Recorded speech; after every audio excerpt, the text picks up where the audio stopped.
It's Ron Reader Digs the Universe.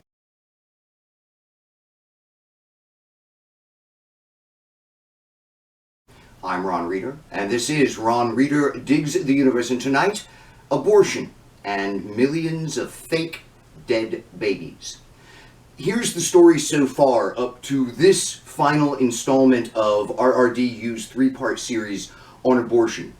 In part one, I discussed how we are in a Roe v. Wade emergency.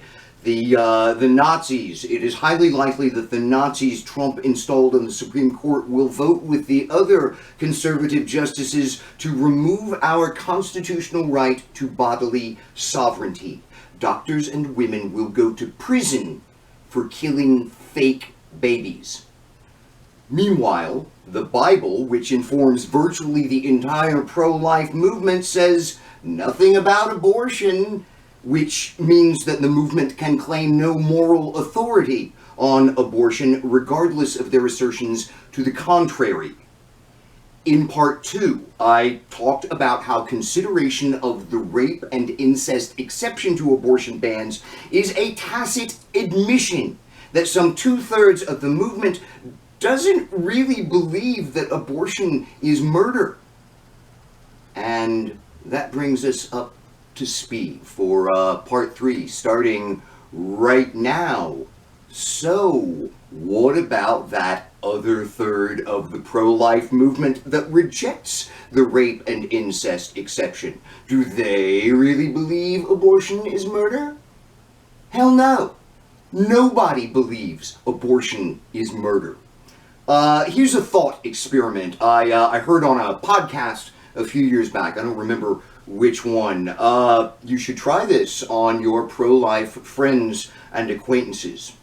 Imagine you are in a burning fertility clinic, a blazing inferno. You need to get out right now.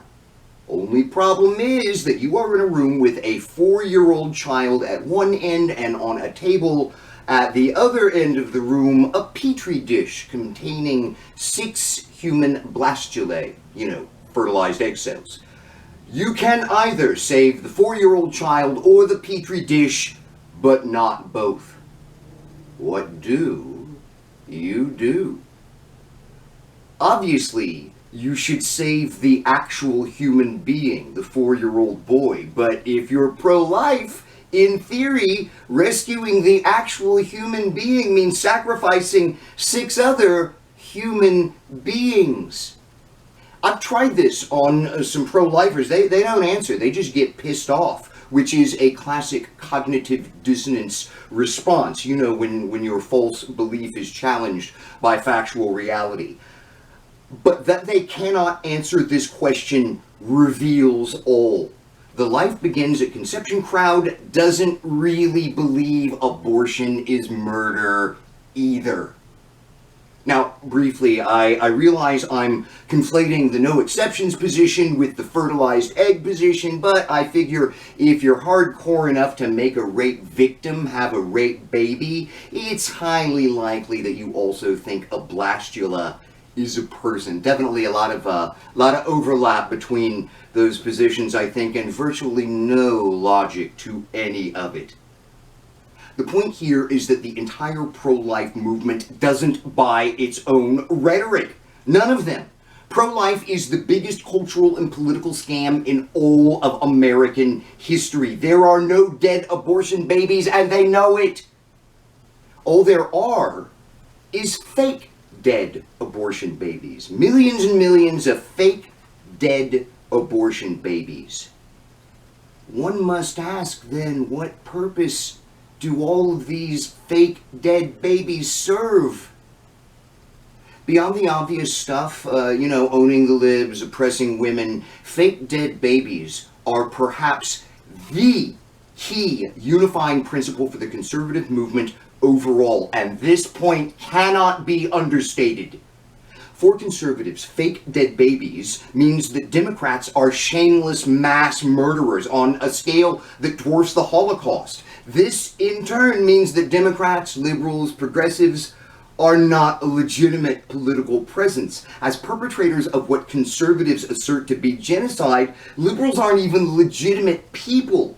Certainly less legitimate than the dead baby mantra they repeat to themselves endlessly all day, every day. And guess what? It is irrelevant what illegitimate people like liberals have to say. Fuck those killers, they're always wrong. Thus, conservatives are always right. They protect the fake babies. Indeed, this role conservatives play, guardians of the unborn, is so omnipresent among them that it has taken on a life of its own. QAnon's pedophile, cannibal Democrat delusion necessarily descends from pro-life rhetoric. It's all so very comic book good versus evil that it also fuels rampant belief that we are now experiencing the end times, which are supposedly so wild and sinful that Jesus must return with a sword to smite the baby-killing progressives like me. We kill fake dead babies.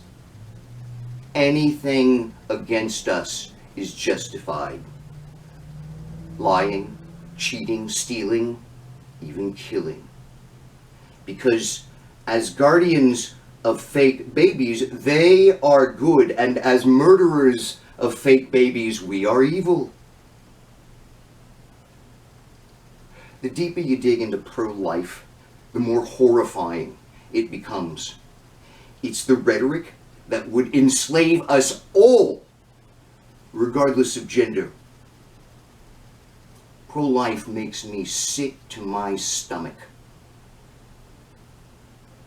I'm Ron Reeder, and this has been Ron Reeder Digs the Universe. Join me, Ron Reeder, again next week for another episode of Ron Reeder Digs the Universe.